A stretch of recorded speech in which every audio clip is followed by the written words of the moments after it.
Live on WFLA Now. This is Run for Fun with running enthusiast Leigh Spann. All right, welcome back to the WFLA Now Stream Center for this week's episode of Run for Fun with Leigh Spann. This show is designed to, tell and show runners and non-runners that going for a run or a walk can actually be fun. I'm your host, Leigh Spann, and I've been running pretty consistently now for about 12 years. And the more I do it, the more I find it fun. And I want to be able to share that with as many people as possible. So today's topic, you see it at the bottom of your screen there, is tips on building a running group. And that can mean anything from a few neighbors getting together on a morning walk or a morning run to an organized group of runners at either your organization or your office. And here at Run for Fun, we've, of course, started our own virtual running group. Let me show you our Strava group. The WFLA Run for Fun Strava group has 88 runners. So if you don't know what this is, Strava is a free app for your phone. And then whenever you go out for a walk or a run or a bike ride or anything, you carry that with you. And if you're part of our run group, our WFLA Now Run for Fun group, you go to the clubs, you go to the groups, and then you find the club, WFLA Run for Fun. Then you can see what others are doing, and you can talk amongst yourselves. Coach Maria posts great workouts there. You can ask questions. So it's been a really fun adventure, speaking of getting running groups together. So one of our Strava members, Jennifer, says she has been taking advice from the podcast.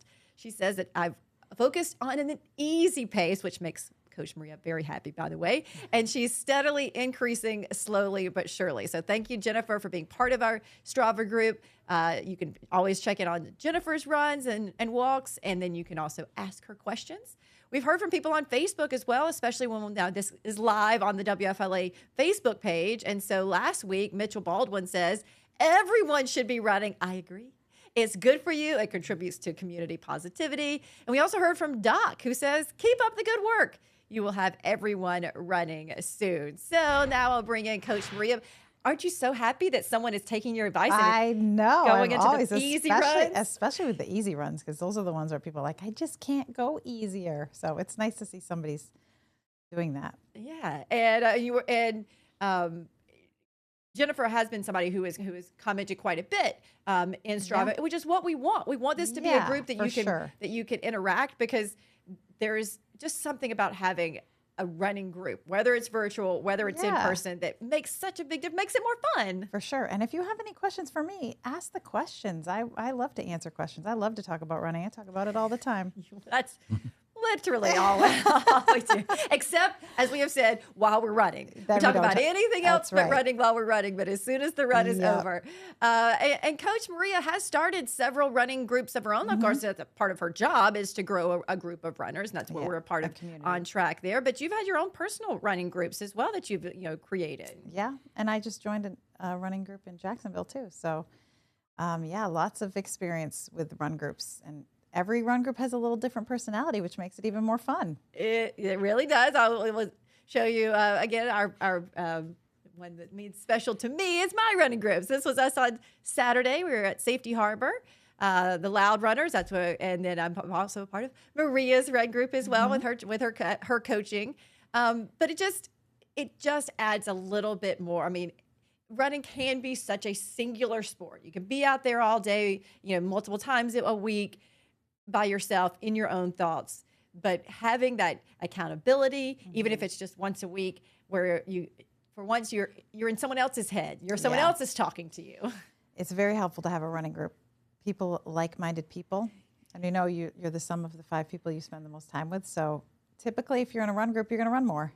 Yeah, which is good for you. Becomes a little bit more of a of who you. It becomes more of your identity. Yes. The more you're around the people who do it. And so with all of this, one of our Strava runners reached out to us. He also listens to the podcast and watches on Facebook. And he wanted to start his own running group with his church. So now we're going to bring in Peter Norvasis. Norvasis, that's correct. I've been practicing. Peter Norvasis. And so Peter, first of all, thank you for joining us on the podcast today. Thank you for having me. So tell me about how you got into running, why you wanted to run. I started my running around mid-20s to late 20s. I did a lot of running, did the Gasparilla back then. Can't remember the name of them all. Did a lot of 5K runs. I've never done anything more than a 5K, but for some reason I just got out of it. Maybe because I was running by myself all the time. Yep. I didn't have a running group. I always thought running groups has like a clique of people, and I'm not in that clique. I wasn't a runner enough to join one of these groups, and so I fell out of it for about 20 years, and I got back to it when I was 49, and now I'm 52. I've been running since day after my birthday on when I was 49, so now it's been 3 years, coming up on 3 years, and it's on and off, and I'm back into it now thanks to your group and the Strava app and everything. I've been running 4 or 5 days a week now, so. We're glad we could help you be back Thank you. back into the fold of runners. And so, Maria, what do you say to people? I know that you have this happen a lot. Someone who got out of running for a long period of time and getting back into it. Is there any sort of muscle memory that happens because you've Yes, at least run for in the sure. past? Yeah, I mean, it's not like when you first start running and you've never run before, you have to do a lot of like intervals and a lot of walking. And typically if you've run, 3+ miles on a regular basis at any point in your life, typically you can go back and start with 20 minutes. Like you don't have to do the run walk as much. There's a lot of muscle memory, and you don't just lose that overnight. I had to start. When I started again, I couldn't run. I was walking. My goal was to walk a mile, and then eventually my next goal was to run that mile. And then Yeah, that's good. And so has the Strava group been helpful, especially like with Maria's coaching in there? yes, very much so. It's motivation, great motivation, and like I said, I like going in there, and clicking like on everybody's post, and it's cool when you do a run and then like 20 minutes later, bing, like. So that's really cool. And so, we were trying to create that, that sense of belonging in the virtual world that a lot of us have been able to find in the actual world. So this is our small little thing that we can give to people is if you are running by yourself, this is a good way to realize that there's a whole bunch of us out there running alone, but in the virtual world, you can come together. And then Peter wants to start his own running group. Mm-hmm.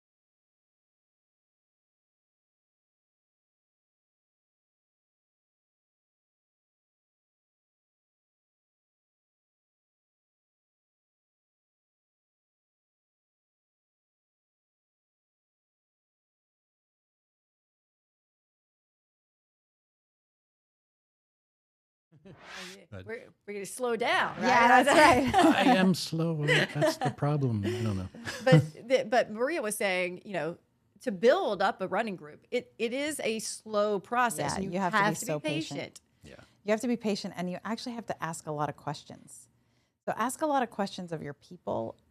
Ask them what they want. Ask them because typically when you're a leader, I think sometimes our tendency is to do immediately what we want to do because, like I want to start at, whatever time because that's best for my schedule. But you kind of have to find the groove of the group, like what time is easiest for everybody and what will get more people out. And then you kind of have to break that barrier that you were talking about in the beginning about how you were feeling anxious about going to run clubs because you felt like they were cliquey, which they are. I'm not going to lie. That's normal and it's okay. Like pretty much everything we do in life is cliquey. So don't let that deter you. But you kind of got to figure out a way to make it fun and break that mold for people so they're not afraid to come. And then, so what would be some good suggestions for Peter for doing that? Because obviously some people are just naturally going to be slower and some are going to naturally be faster. So if there's only 3 or 4 of you,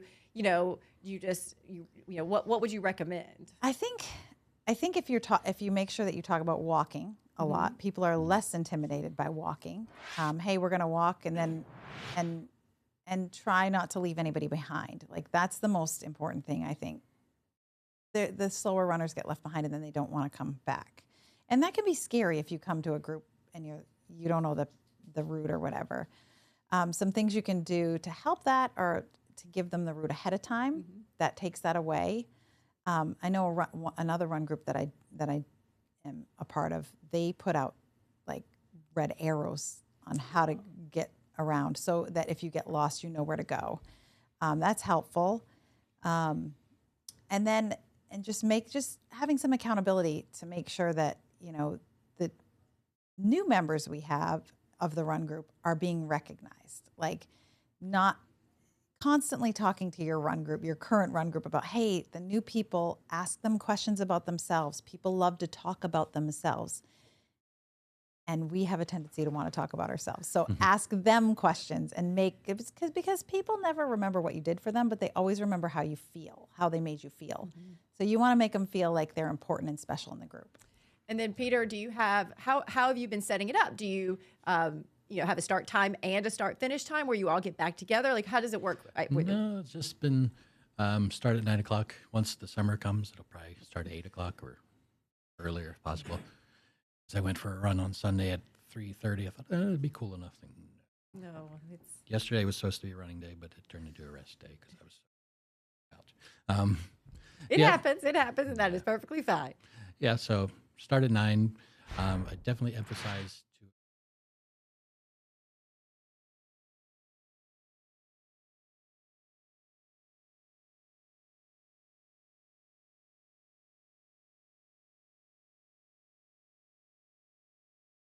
is then to make sure that there is something to do at the end.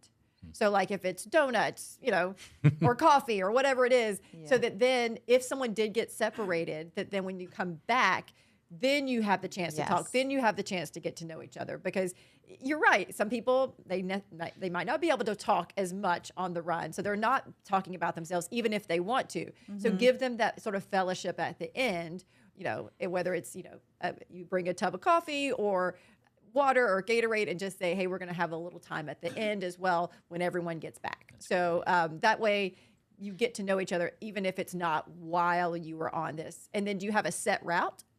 Right now we do. It's the church is in the business park area. So when I tested out the route, I went around the whole complex, and it's exactly half a mile. It's like, oh, that's perfect. Perfect. So on Saturday, I did 6 laps, so 3 miles. And basically I want to get more people, so we have a group of walkers and a group of runners, because the runners go off ahead on their own, and the walkers, there was only one walker this past Saturday. It kind of felt bad. It's like, I'm sorry. Well, and having a small loop like that is helpful, because then anybody can stop at any point and wait, or maybe, and then stop and then catch the next lap with people if they need to. Yeah. You'll definitely, you're a fast runner and a slow walker, you'll loot them a couple times. That's for okay. Sure. That's okay. Maybe you could do a survey and ask what time people like to start. Because sometimes, like, I know a lot of my people would say 9 o'clock is way too late to run. Right. They wouldn't want to run because it's just too late. But it's because 5 o'clock. Yeah. But then you get that as well. Yeah, which I actually think the sweet spot is like 7 o'clock. Believe it or not, for people that are just running 5K, which is great. 5K is a perfect distance. A lot of people can join, but I know like a lot of the people that are running shorter distances don't want to go to the 6 a.m. run because it's so early, and like, I'm just running 3 miles. I don't need to get up early. But 9 o'clock gets warm really quickly. So, or maybe 8 o'clock. Maybe 8 o'clock would be the magic spot. And then, and then as they get used to coming in at 8, say, hey, it's a little warm. And then again, poll them again. Say, do you want to start a little earlier now that the sun is coming up earlier? It's not dark. It's getting hot. And kind of, again, just keep it a judge. And this is, Peter's trying to start with necessarily, people in his church, but maybe not your friends or your neighbors. Same thing if it's just a bunch of neighbors trying to get together, because even that is difficult when you live near each other. Yeah, you have to communicate so much about what you want to do and how you want to do it. And everybody has their own ideas of what they think is really neat. I think the most important thing is just to make sure everybody feels heard. Yeah. Everybody feels like they're a part of the decision-making process, even if they're not always. I was thinking if it gets going, I want to eventually work up to having the group go to like a 5K race, and everybody signs up for a 5K race. And like you were mentioning last weekend, the 5K race in the airport. I don't know if my group was going to be ready for that, but I want to run that. And another person at church, he said, yeah, I'll run it with you. So I'm going to try to get out to that one. That's a great motivator. Yeah, I was going to say that is such a great motivator, because something to work toward. Something to work toward. And when you can always set your own goal for that. But imagine the even more of a goal when it's all of my friends are going, all of our group is going to this one spot. All of our friends are doing the exact same work, training up to it. And that builds that camaraderie very quickly when you're working for the same goal. Yeah. The first run group I started in Memphis, I was a boot camp instructor, so I would instruct them, and I was like, these people can run. Like, they can do ladders, they can run. And so I said, let's sign up for the Chick-fil-A 5K. That's what we did. We all signed up for the Chick-fil-A 5K, and we all trained for it together. So that was and that run group was strong right after that race, because then you're driving to the race together, then you have a post-race party together, and you all have those endorphins together, and everybody's like, it's like a surefire way to keep that group going. People get excited about that. So I certainly would, maybe pick a fall race, or something where you built up some time with your run group, and something that they can look forward to, and that's going to keep them coming back. Because believe me, when there's a race on the calendar, it's it keeps you coming, even if it's not as consistent. For sure. But that I can't show up at that race without having done some sort of training. Actually, the pastors of my church here at Radiant Church ran the Gasparilla 5K, and I saw him afterwards. And my husband was like, who's the fastest pastor? Who's the faster pastor? So I was like, it was so funny. So where is Destination Church? We are near Brandon, like a mile or two from the Brandon Mall. We're on 60, right near 301. It's kind of hard to find. It's tucked away. There's all kinds of car dealerships there, but we put signs on every Sunday.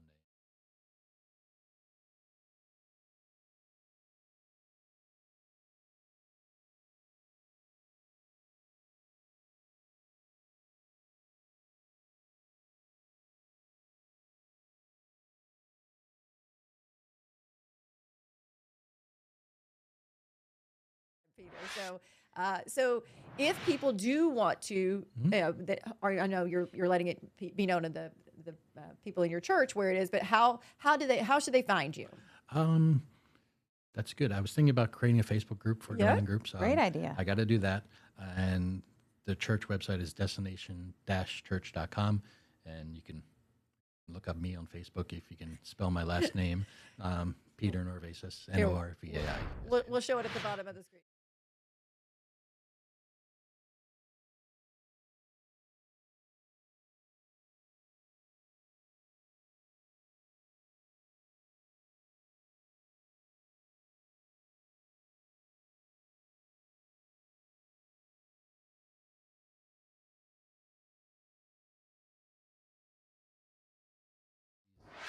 He's a runner. Okay, Keith, you're making him a runner. I'm making him I a make runner. a lot of people runners. That's sort of Maria's whole goal in life. You think you're a runner, but I'm going to make you a runner. And you become a runner because you like it. Yes. I mean, it's only you telling someone that you're going to make them a runner only goes so far until you figure out a way that they can love it and keep going out there. And that's what the whole show is about. And so and Peter, I truly believe anybody can be a runner. Like 100%. Anybody can do it. Anybody can do it. So Peter, speaking of that, what did you love about running when several years ago, a couple of decades ago, and then what made you come back to it? I think when I was in my 20s, I think that was before internet, pretty much, I think, or it was just coming out. So it was harder to find information. You would get running magazines. I think with the internet these days, it's a whole lot easier to find information. Oh, that's definitely true. You can go to YouTube, videos, or anywhere really, and find it. Like I want to buy new sneakers, I do check Amazon and then I look for YouTube reviews, and that's a good tip if you're going to buy running sneakers on Amazon, and make sure you do a review on YouTube, because I bought a pair and the by the ankle it's very soft, and when I try and run it kills my ankle. And I spent like $80 on them, and like can't use them. Yeah, we always advise, there are the local running stores. Well, I mean, they will put you in a shoe that it really works for you too. So, and then, getting that gait analysis is very important. Yes. Again, we always say it, you're not going to find it fun if it hurts. So if you're in the wrong shoe, or if you're in the wrong clothes, or if you're running at the wrong time for your body, if it's hurting, you're not going to keep doing it, and you're certainly not going to find it fun. So you have to work to find those little things that take the pain away, so that the joy comes out. Yes, absolutely. When I was in my 20s, I think with the lack of information, being out there, I had to get a cortisone shot in my foot because I must have been running wrong, and I think that's what put me. I was like, well, this is a lot of pain, so I think I'm going to stop this. And so many people do that when they first start running, because it's very common when you're a new runner to get a lot of injuries. That's very normal, but it's because they don't know what to do when they get hurt. So like, if you get hurt, ask me on Strava. Ask me what to do, because most injuries you can run through, most of them. But it may be because something is you're either the form is wrong, or your clothes and your shoes are wrong. Yeah. I was just saying, Maria, that this new study came out of a big study of Chicago marathon runners. And I didn't see this study. Yes, it came out today on NBC. Today? Yes. And I said, louder for the doubters. Let's talk about this a little bit louder. That they said no matter how much you've run, for how long or how fast, it doesn't make you have the osteoporosis in your knees and your joints. And I'm like, I've been saying that, but I'm so glad. And it's a pretty huge study of more than 3,000 runners who all ran the Chicago Marathon, but some it was their first, some they did more miles per week, some were faster than others. So it was really sort of a wide view of runners, and there was no correlation. So. No, genetically, we're all built a certain way, and you're either going to have the problem or not. It's not running that's going to cause it. You either are going to have it or you're not. And one of the things they talked about was that even doctors kind of put your body like a car. And if you overuse a part of a car, they were saying that that's going to cause it to wear down. And this study debunked that and said that no, by using it more, it builds up the strength of the muscles around your knees and around your hips and keeps them stronger. So I'm like, Well, there was a study that came out last week from a plastic surgeon. Yeah, did you see that? We did also talk about that one. Which I laughed about, because this plastic surgeon said, distance running makes you older. Makes you look older. And I'm like, okay, so I'm going to look older. Oh, well. But I'm going to be healthy and I'm going to live a long time. From a plastic surgery perspective. So we did this. We talked about this on this study as well. So I was telling Maria there were two big studies. One I loved, one that made me annoyed. Yeah. He said basically what he was saying, this plastic surgeon, and at the end he even said, but this is just kind of anecdotal. Yeah. Is two things. When you're running, there's no way to support your cheekbone, your cheek muscles and your cheek, so that by moving it around a lot, it can sag more. Okay. Oh, well. Oh, and then runners are typically thinner, and you lose sort of the suppleness in your cheek. I'm like, yes, but I'm also really healthy, and my heart is very strong. If he just changed his perspective a little bit, it could help his business. If he just kept his mouth, quiet about that. If your face muscles are sagging, but everything else you're losing sag, but you're gaining sag here and losing sag everywhere else. That's fine. It's kind of like what my favorite podiatrist, Brian Fulham, he always says, when people come in and he's like, my feet are so ugly and they're so trashed from running. He's like, well, would you rather look good from the ankles down or the ankles up? I'm like, So and if you run while you're smiling, if you find it fun, that is going to keep your cheeks nice and tight. So, and if you have a happy life from running, if it adds to your life, keep doing it. Yes. Yeah. So those were the two studies that came out. One was I was so happy about the fact that, because same thing, if I had a nickel for every time someone said I only run if I'm being chased, it's the same amount of money I would make if someone says, well, I have your knees are good. Which we will talk about that on the podcast, and we will have some experts in here to talk about that. I came up with a list. I got emailed to you. I came up with 14 different show ideas. Wonderful. Oh, great. We are always looking for show ideas. We got 52 weeks out of the year, Peter, so we got we need about 30 more of those. But no, but anyway, so the overall thing is we want to make running fun. We're glad that we can also tell you that for the most part, it's not going to, it's healthy for you.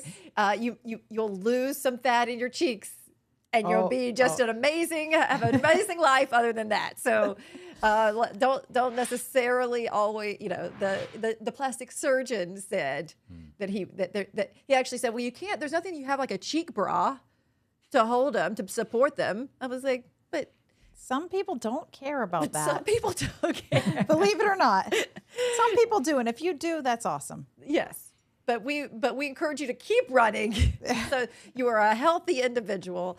And again, there's some quote. I think it might be Joan Rivers said something to the effect of like, the minute I see a runner smiling, I'll consider it.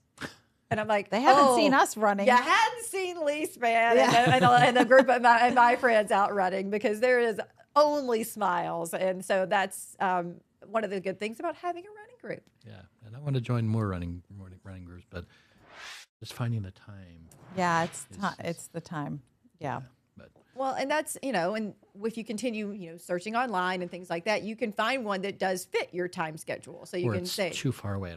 I live near USF. I don't want to drive down to Clearwater or Tarpon Springs or somewhere down there to do some running, which would be nice. But we hear that a lot from people, that say, well, I can meet you when you're here, because we try, with my running group, we do try to move it around, but it's a lot easier. One of the things that people love about running is that you can walk out of your door and you can start your exercising. So by the time some people have made it to the gym or made it to the ball field or whatever it is, we're halfway done with our workout or more. So that, again, adding the run group does take away that aspect sometimes, but the benefit you get from having those friends and that fellowship while you're running I think is worth the extra time.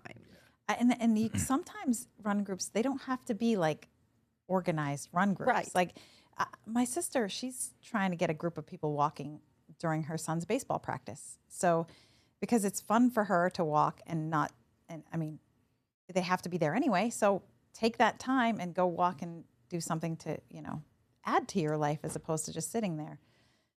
They do say sitting is the new smoking. So try not to sit as much. Yeah. And I sit at my job all day. So. I know. So that's good you have a run group. Yeah, so many people do.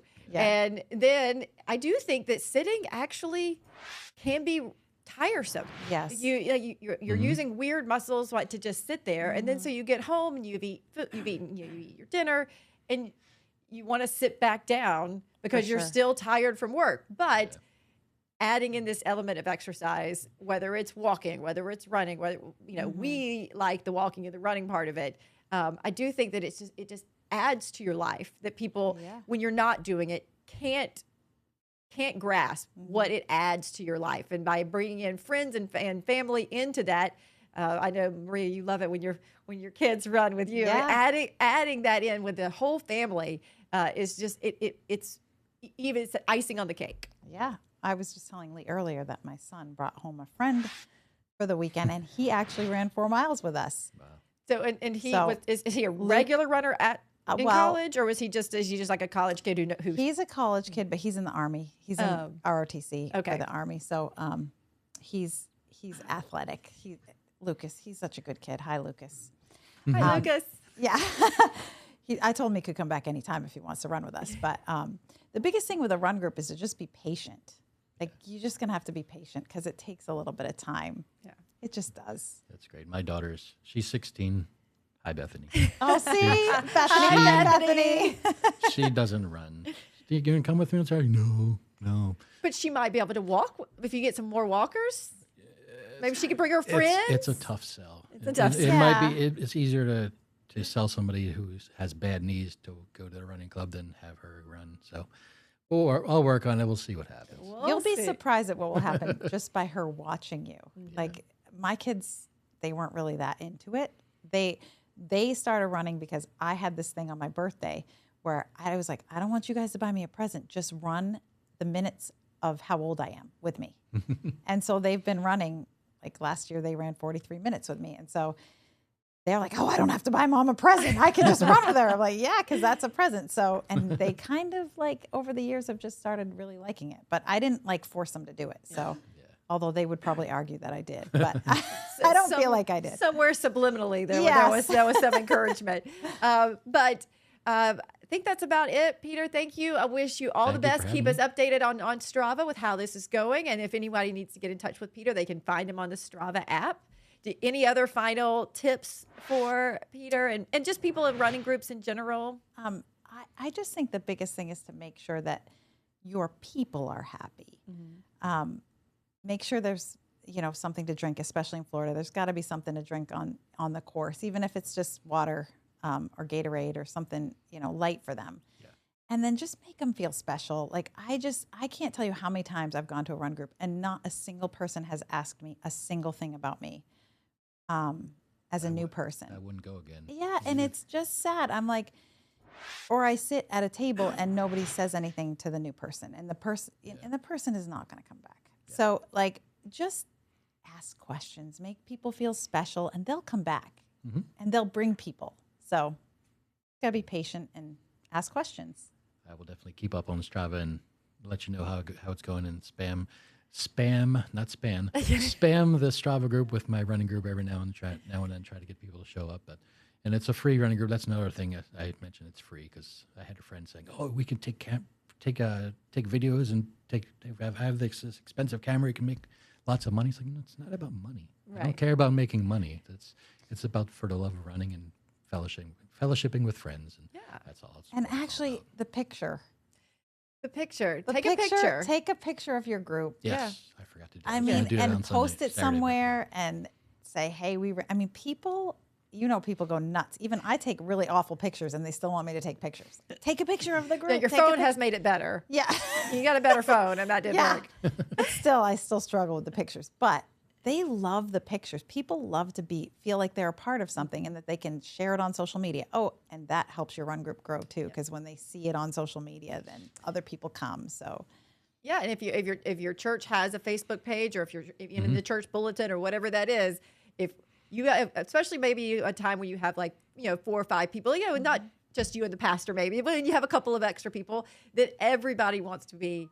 Oh, I can get my picture on the Facebook page. I'm going to go one time. And then you go one time and then people come back. So. And then you get a shirt. And you have a shirt and you'll be all matching in the pictures. And then people are like, oh my gosh, I'm matching. I'm part of it.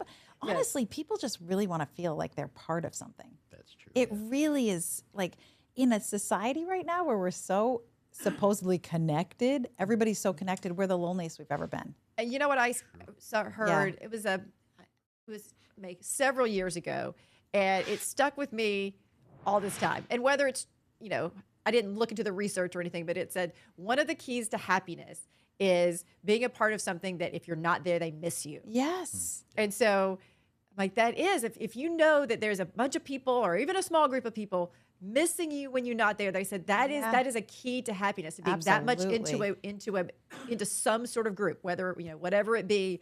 And mine is certainly the running group. If I'm not there, I know that they're thinking about me. Think about when you're in high school, everybody's a part of these, either whether it's sports or band and then it just goes away. Yeah. You become an adult and now you're adulting and now you're hanging out at work with people, which is great. But everybody wants to feel like they're special or doing something, that's making the world a better place or making themselves feel better. It's important. And Peter is facilitating that for people. Yeah. So thank you. Good luck. Thank you for having me. Thank you. Any other final questions? I have a question I'm going to ask in Strava, and it's off topic, so I don't want to get into it. No, why don't you pose the question, and then we can answer it on Strava. Okay. The question is, I struggle with this, where people say, when you start off a race, take it easy. Yep. And save your energy for the end. But I always start out here, and by the end, I'm dying. Yeah. I could never do it. I don't know how. You can do it. Tips on how, is there a certain training, certain food to avoid? You've never been able to do it. It's very, very common to struggle with that. It's very common, especially in the beginning of a race, because your adrenaline's going and you're usually a little bit rested and you have a little bit more food in your body and you're excited. And so you want to go out a little bit faster. But you really want to I always use the analogy of somebody sticking their finger in your eyeball, like just close enough so that you're not touching it, but I'm touching you, you know? You kind of want to do that with your pace, like feeling like you're holding back so it's annoying. You're like, oh, and when I give people pace plans to do, I swear in their head, they're like, Coach is underestimating me again because I can go so fast. And then by the end, they feel better and they're passing people and they realize what can happen on the other side of that. So you need to practice because they say on race day, you're going to do whatever you do in training. So if you do it in training, you're going to do it on race day. So try to do negative splits, which means the first half of your run is slower than the second half. Try every time to do it, even if you have to start walking. It's hard. And it is hard. I try to do whenever I can. When I feel good, I try to do the haha, the fartlegs. Yeah. Yeah. Yeah. And I picture in my mind, I'm going to run to that corner as fast as I can and slow down. So Yeah. I only do that when I feel real good at running, but unfortunately, it just takes practice. Yeah, I think you can get it. Yeah. I'm going to keep an eye on you on Strava from now on. And you will feel better if you do negative splits. Yeah. Like if you start out with a sort of especially because you have the half mile thing, you know, that first the half mile loop, that first half mile can be a run walk. And then when you're running your fastest at the end of the many times, you feel better. You don't feel as drained, even though the overall time may be the same, but because you're ending on this sort of, the fastest you can go, you feel better. You feel more energized rather than tanking at the end. And the cool thing is if you're not doing that, you're not anywhere close to your potential. So because I have runners that come to me, even fast runners that are like, I just can't negative split a race. That's not what I can do. I just can't do it. And I'm like, well, you can. And if you're not and you're running a good time, you could run an even better time. That's all that tells me. It's all that tells me is that you're a stronger runner than you even think you are. So I'm going to try that on there. nobody wants to be living with like under their potential, in my opinion. Nobody wants to do that. So I'll try that on my run today. oh, good. I love it. Today Let me know how it goes. And we can keep you accountable to that Yep. on Strava. So we'll check your negative splits because negative splits, positive energy. Does Strava? Yeah, right. Strava doesn't keep track of negative splits, do Oh yeah, they? They do? Yeah, you can see it. I can see it on your runs. I'm going to go back and look now. Yeah, you can click. You can click on Insights, and it'll tell you how. Now I got you in my head. So when I'm running. Here. Like my boss's name is Justin, and I always think, what would Justin do? Now I think, what would Maria do? What would Coach do? WWMD. Yeah. I used to have a song. It's all about that pace. Remember that? I used to sing that. Oh, one more thing. I'm also a part-time musician. I'm thinking of creating.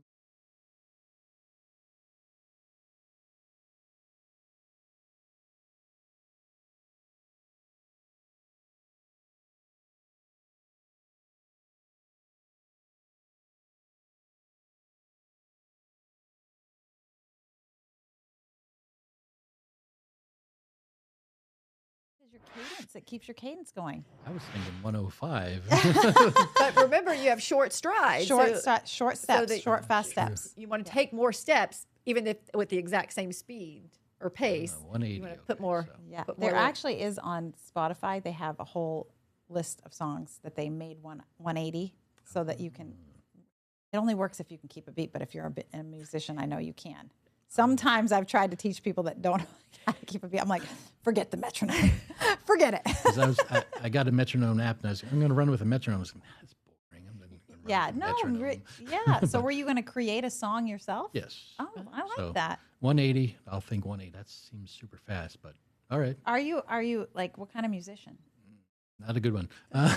Don't say that. I'm a big rock and heavy metal fan. Oh, okay. All right. That'll get you pumped. Yeah. So Well, let us know about the song. I will. and check out a couple on of songs with 180 beats and just see if that helps with the shorter strides. Because yes, if you're lengthening your stride, there's no way you're going to get 180. Yeah. But the Shorter, ideal faster strides. shorter, faster steps. Good. Well, I'm glad I brought that up. All right, Peter, everyone, thank you so much. We're going to see you next week. Maybe one of Peter's topics. We haven't decided what we're going to do next Peter's week. going to have to share with us some of his insider topics. Thank you, everybody. Have a great Tuesday and enjoy your runs.